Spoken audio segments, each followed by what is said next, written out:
नमस्कार। आज सुनिए वरिष्ठ लेखिका सुधा जुगरान जी की लिखी कहानी अधूरी कहानी। एयरपोर्ट की सभी औपचारिकताओं को पार कर सामान चेक इन काउंटर पर जमा करवाकर चित्रलेखा के हाथ में बोर्डिंग कार्ड आ गया। फिर सिक्योरिटी को पार करके वह एयरपोर्ट के वेटिंग लॉन्च में आकर बैठ गई। वह चेन्नई जा रही थी बेटी के पास। बेटी आईआईटी इंजीनियर थी और वहाँ पर जॉब कर रही थी। कुछ दिनों से तबीयत खराब होने से वह तबीयत में सुधार न होने की वजह से उसे अचानक चेन्नई जाने का प्रोग्राम बनाना पड़ा था, पर जल्दी से जल्दी बेटी के पास पहुंच जाना चाहती थी। बेटी के पास जल्दी पहुंचने की बेचैनी उसके अंदर उथल पुथल मचा रही थी। तभी बगल की कुर्सी पर बैठे सज्जन उसकी तरफ मुखातिब हुए। अरे, तुम चेन्नई जा रही हो क्या? वह बुरी तरह चौंक गई। उस आवाज़ की सनसनाहट दिल के तारों में जल तरंग छिड़ गई थी। हाँ, मैं। पर आप कौन? क्या आप मुझे नहीं जानते हैं? वह उन सज्जन की तरफ मुड़कर देखने लगी। तुम तो वैसे ही हो, अभी भी चित्रलेखा, इसलिए पहचान में आ गई। पर मुझे कैसे पहचानोगी? वे सिर से हाथ फेरते चेहरे तक ले आए। अब तक वह भी उन्हें पहचान चुकी थी। ओह, आप अचानक मिले ना? मिलने की उम्मीद नहीं थी, इसलिए चित्रलेखा किंचित शर्मिंदा हो गई। लेकिन आप बहुत बदल गए हैं। शादी भी नहीं की, फिर भी सिर के बाल उड़ गए। इस बार हास्य से उठकर ठहाका मारकर हंस पड़े थे। चित्रगुप्त सिर के बालों को शादी न होने से कनेक्शन समझ में नहीं आया। कनेक्शन तो गहरा है, पर आप नहीं समझेंगे। क्यों? क्योंकि आपने शादी जो नहीं की। चित्रलेखा खिलखिलाकर हंस पड़ी थी। फिर तो तुम्हारे पति भी, जाहिर है। दोनों हंस पड़े। आपकी नई किताब का जिक्र पढ़ा, आपकी प्रोफाइल पर उपलब्ध नहीं हो पाई। कैसे मिलेगी? एक सम्मेलन में भाग लेने जा रहा हूँ, चेन्नई। परसों रात की फ्लाइट है वापसी की। अगर उससे पहले मिल पाओ तो दे जाऊँगा। फ़ोन नंबर बताइए अपना, बेटी का पता भेज देती हूँ। जब भी समय मिले आ जाइए। इस बार कॉफ़ी मेरे हाथ की ही पी लीजिए। एक दिन बाद हाथ में किताब ले उसके दरवाजे पर हाजिर थे चित्रगुप्त। वे लगभग 25 साल बाद मिल रहे थे, इसलिए वार्तालाप गति नहीं पकड़ पा रहा था। उनके बीच कॉफ़ी पीते विचारों में डूबे चित्रगुप्त को देखती हुई चित्र सोच रही थी कि जिंदगी तो बीत गई और बीत ही जाएगी तुम्हारे बिना भी, पर तुम्हारे साथ बीतती तो कुछ और बात होती। छिटपुट बातें कर चित्रगुप्त उठ खड़े हुए। चलता हूँ अब। ठीक है। वह भी अनमनी से उठ खड़ी हुई। जाने अब कब मुलाकात होगी? चित्रगुप्त एकाएक बोल पड़े। जाने कब? चित्रलेखा के होंठ एक मजबूर स्मित हास्य में हल्के से फैले। प्रति उत्तर में एक स्मित मुस्कान उसकी तरफ उछल। हाथ जोड़ वे पलट कर चले गए। वह मेज पर रखी किताब को हताश सी घूरती रह गई। रात का नीरव अंधकार भले ही अकेलापन बढ़ाता हो, पर किसी को याद करने के लिए साथी की तरह होता है। उसकी जिंदगी की कहानी की तरह चित्रगुप्त की नई किताब का नाम भी अधूरी कहानी था। रात में किताब पढ़ने बैठी तो खुद ही अपनी जिंदगी की किताब के पन्ने पलटने लगी। जिस संस्थान से चित्रगुप्त पीएचडी कर रहे थे, वहीं से चंद कदम की दूरी पर स्कूल था, जहाँ से चित्रलेखा 10वीं की पढ़ाई कर रही थी। पर उसे पता नहीं था कि चित्रगुप्त उसके इतने पास हैं। वह तो उस उम्र से ही उनकी रचनाओं की इतनी दीवानी थी कि उनका लिखा जहाँ कहीं भी देखती भूखों की तरह पड़ती। उसकी अभिन्न सहेली विदिशा के भाई भी चित्रगुप्त के साथ ही पीएचडी कर रहे थे। उसी से चित्रलेखा को चित्रगुप्त के उस संस्थान में होने का पता चला।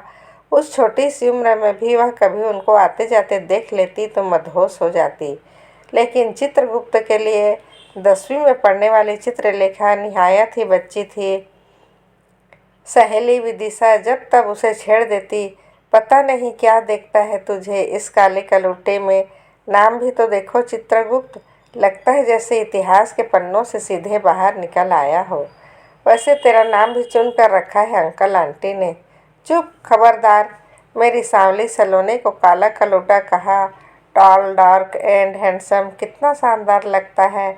और उसके बाल जब उलझे हुए उसके माथे पर गिरे रहते हैं और वैसे भी मैं तो उसके मन मस्तिष्क की दीवानी हूँ, जिसमें इतनी तरह के भाव और विचार आते हैं। देख देख वह आ रहा है तेरा TDS। एक दिन स्कूल के गेट से बाहर निकलते हुए सामने से आ रहे चित्रगुप्त को देखकर विदिशा चिल्लाई।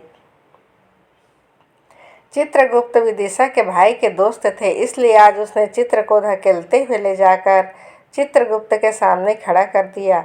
भैया, यह मेरी सहेली चित्रलेखा आपसे बहुत दिनों से मिलना चाहती थी। मुझसे कहिए, क्यों मिलना चाहती हैं आप? मुझसे गंभीर चेहरे पर स्मित हास्य रेखा विद्वता की चमक से प्रदीप्त आंखों से टकराकर उसकी किशोर निगाहें अनायास से झुक गई।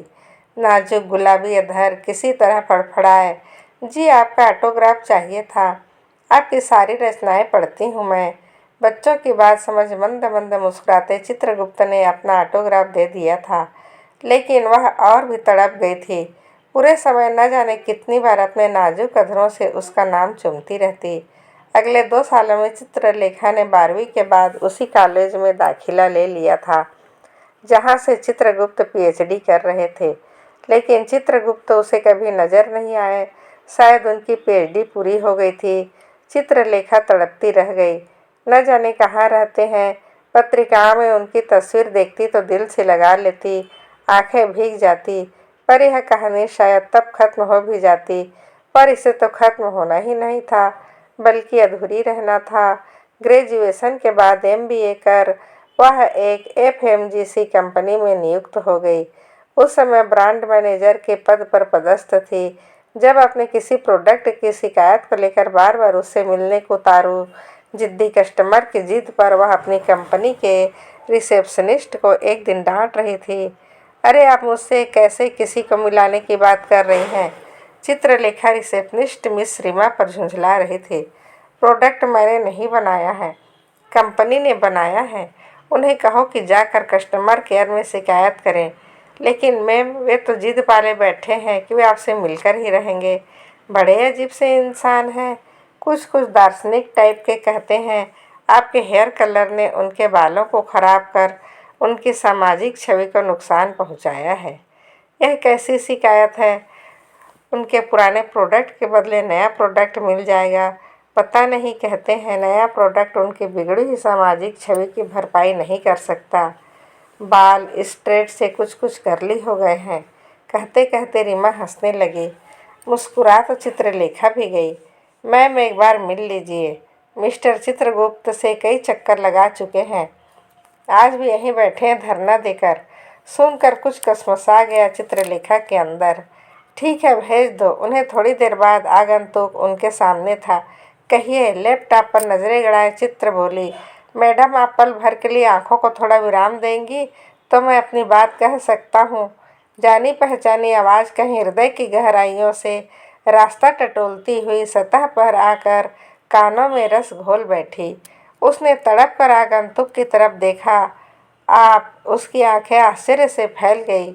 हाँ मैम, पर आप कौन? क्या आप मुझे जानती हैं? वह सामने कुर्सी पर बैठते हुए बोले। चित्रलेखा जड़ हो गई। भला इन्हें वह 15-16 वर्षीय 2 चुटिया हिलाती स्कर्ट पहने लड़की कहाँ याद होगी? आज वह 25 वर्षीय MSc में कार्यरत युवती है। जी, मैं आपकी एक पाठिका हमेशा पढ़ती हूँ आपको। जहाँ से आपने पढ़ाई और PhD की, वहीं से मैंने भी पढ़ाई की है। विदिशा मेरी फ्रेंड थी, शायद याद होगा आपको। मैंने तब आपका ऑटोग्राफ भी लिया था। अच्छा, वो आज स्मित हास्य रेखा मुस्कान में बदल गई। तो आप थी, बहुत बदल गई हैं आप। चित्रलेखा अनायास पुलकित हो गई। याद है आपको वे कुछ नहीं बोले, पर आप बिल्कुल नहीं बदले। आपकी सारी किताबें पढ़ती हूँ, अभी लेटेस्ट वाली भी पढ़ ली। कैसे समय निकाल लेती हैं? बस जुनून होता है तो निकल जाता है, जैसे आप लिखने के लिए निकाल लेते हैं। वैसे मैं सिर्फ आपकी ही किताबें पढ़ती हूँ। अच्छा, वे खुलकर मुस्कुरा दिए थे। सांवली रंगत पर दिलकश मुस्कुराहट उसके दिल को थोड़ा और भा गई। शाम को क्या कर रही हैं? अगर अन्यथा न ले तो अपने इस अजीज पाठिका के साथ एक कप कॉफ़ी अवश्य पीना चाहूँगा। लेकिन आपको तो शायद कुछ शिकायत थी। कंपनी के प्रोडक्ट से शिकायत को रहने दीजिए। शाम की कॉफ़ी साथ पीकर शायद शिकायत दूर कर दीजिए। दिल बल्लियों उछल गया था उसका। जी मैं पहुंच जाऊंगी। शाम को वह कॉफ़ी हाउस पहुंच गई। चित्रगुप्त जितना अच्छा लिखते थे उतनी ही विशिष्ट उनकी शख्सियत, उतने ही महान उनके विचार, उतने ही उच्च उनकी भावनाएं। पर वह तो कुछ और ही चाहती थी। उनकी कुछ मुलाकातें हुई। घर में उसके विवाह की चर्चा अपने अंतिम चरण पर थी। मेरा विवाह होने वाला है। कॉफ़ी हाउस में एक दिन कॉफ़ी का घूंट भरते हुए वह बोली। अच्छा। पल भर के लिए चित्रगुप्त चौंकी। उसकी आंखों में झांका, जैसे कुछ ढूंढना चाह रही हो। फिर कप उठा लिया। क्या करता है? मेरी तरह एमएससी में काम करता है। आईआईटीएन है। कब है शादी? वह अंदर से फट पड़ी। क्या लेखक कितने हृदयहीन होते हैं। सारी संवेदनाएं सिर्फ रचनाओं में ही दिखती है। उनका सारा आदर्शवाद कोमल भावनाएं, कोरी कल्पनाएं होती हैं जो उनकी पुस्तकों के नायक नायिका ही बोलते हैं। और उनकी प्रेम कहानियों में वर्णित हुए कोमल प्रेम भावनाएं वे दिसंबर में निर्विकार स्वर में बोली। मेरी अग्रिम बधाई कबूल करो। शादी में बुलाना मत भूलना। कहकर वे उठ खड़े हुए।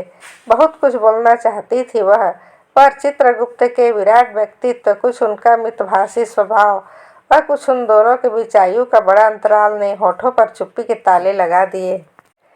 चित्रगुप्त उसकी जिंदगी से चले गए और मीरा किसी लगन हृदय में लिए उसका विवाह हो गया। वह उनकी किताबें पढ़ती, विभिन्न पत्र पत्रिकाओं में प्रकाशित उनकी रचनाएं पढ़ती, अकेले में उनका प्रोफाइल खंगाल कर न जाने क्या ढूंढती रहती और उनके प्रेम में हृदय की दीवानगी और बढ़ती रहती।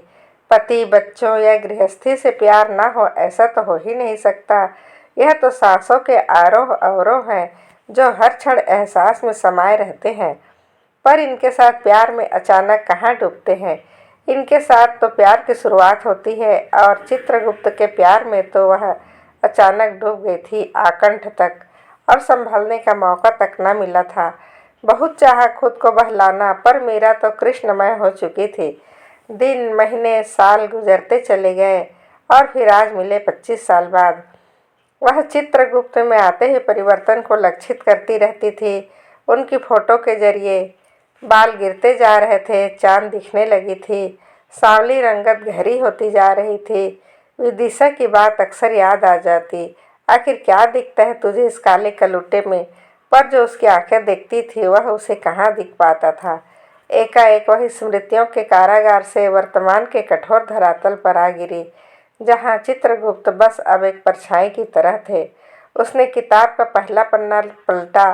लिखा था, मेरे उस अधूरे प्यार के नाम जिसे मैंने जीवन भर पूरी संपूर्णता से चाहा। चित्रलेखा का पूरा वजूद थरथरा गया। आंखें जैसे गंगा जमुना बन गई। प्यार का प्रति उत्तर इतनी लंबी तपस्या का फल मिला।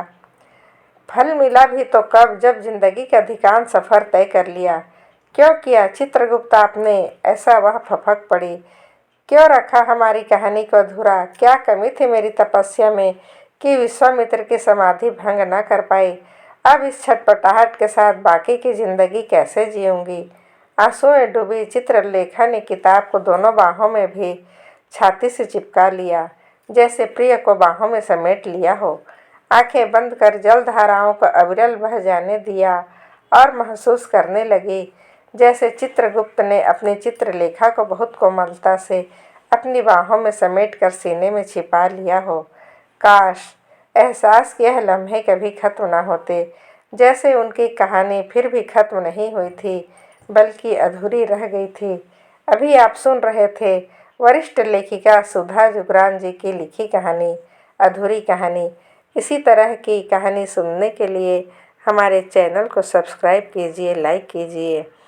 आपका दिन शुभ हो, मंगलमय हो। आप सदा हंसते रहिए, मुस्कुराते रहिए। राधे राधे।